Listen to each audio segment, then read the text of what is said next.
Hey everyone, welcome to another episode. This is JR, founder and CEO of Social Market. Hey, my name's Leon Hitchens. I'm the Chief Marketing Officer of Social Market. This is Social Ledger Report, where we talk about the weekly news, trends, and just trending things on the crypto space. Let's go to I think I'm, PolyMarket. Okay, let's yeah, do it. So, saw a PolyMarket tweet. is, sorry, just wanted to say that I really love PolyMarket. I think they're trying to position themselves as this news media place, which I think is interesting.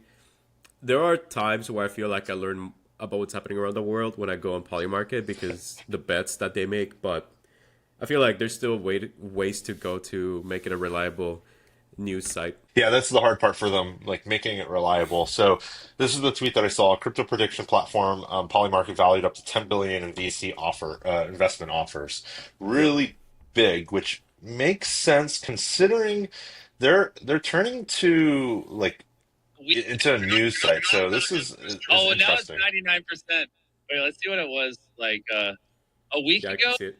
Odds that we were going to Can you hit hear it it? was 50%. Yeah, I So hear it. It's kind of loud. someone said F Okay. you, Mr. Beast down here. But so a lot of people who bet that we weren't going to hit it are DDoSing the site.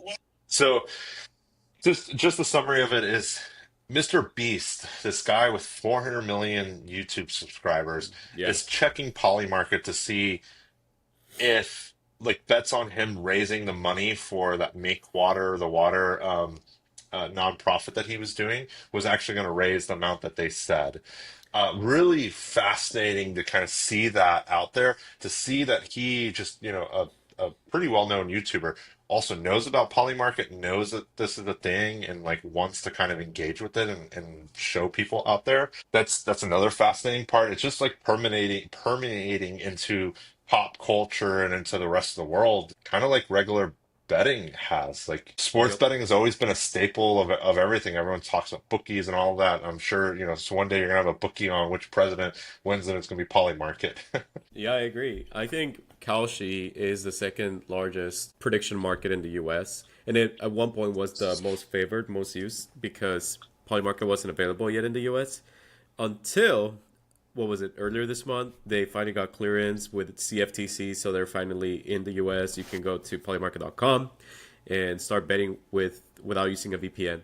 So I think that's Yes, it huge. was it was really cool. Now there's big shifts here. So the fact that Polymarket's breaking news, like Nepal, and if you don't know about what happened in Nepal, Oh yeah. the high level gist of it is they passed some laws about restricting social media, more or less kind of banning it in some ways by companies just not wanting to follow those rules in that specific country, which led to a revolt, revolution, however you want to phrase it, in the country. They stormed the capital. The prime minister, people were leaving, government officials in helicopters, on ropes, and then they turned around and Gen Z went and did a Discord vote and essentially overthrew the government through social Wow. media and kind of pushing on all of that. And Polymarket was one of the first places that I saw break the news, and then on top of that, kind of dig in and provide more information on it. Yeah, that's really interesting. So we're starting to see Polymarket become more than just a betting marketplace. I mean, it not only can you do sports, but then you could do political events, you could do YouTuber, social influencer kind of events, including now people betting on. Can they bet on Gen Z overthrowing the government? Was that a market that they were able to bet on? Do you know? I'm not entirely sure, like that part, but I know there was bets on how long the military would hold the government, how when a new prime minister would be voted on. There was a lot of Okay. information on that, and I think one of the bets was like, when is the new prime minister going to take over? And that's how you got that news. Essentially, Polymarket, was following it super closely. That makes sense. Also, I don't think you have a like a post about it or a tweet, if you still want to call it a tweet.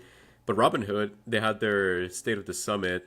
What was it, last week? They're doubling down on prediction markets and they're planning to release their own prediction market Yeah, on Robinhood.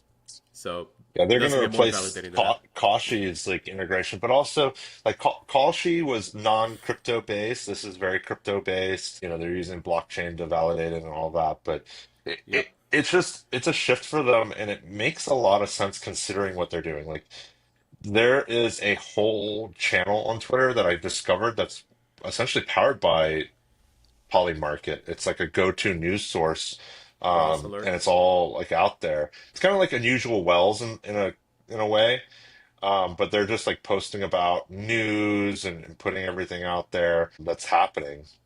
I Wow. believe they're one of the first two to like touch on Charlie Kirk and like validate it. They might have the most up-to-date news generally because those prediction markets, people are watching them and they're looking for outcomes. And when those outcomes are validated from sources that are, either video or, actual people on the ground that are reputable, they turn around and, immediately start talking and saying, yeah, this is just what's happening. And it's sticky when real events are kind of tied to something online. People want to pay attention. That makes sense. I think it's awesome. The guy who built PolyMarket essentially was inspired by this original predictions market that kind of existed in the early Ethereum days.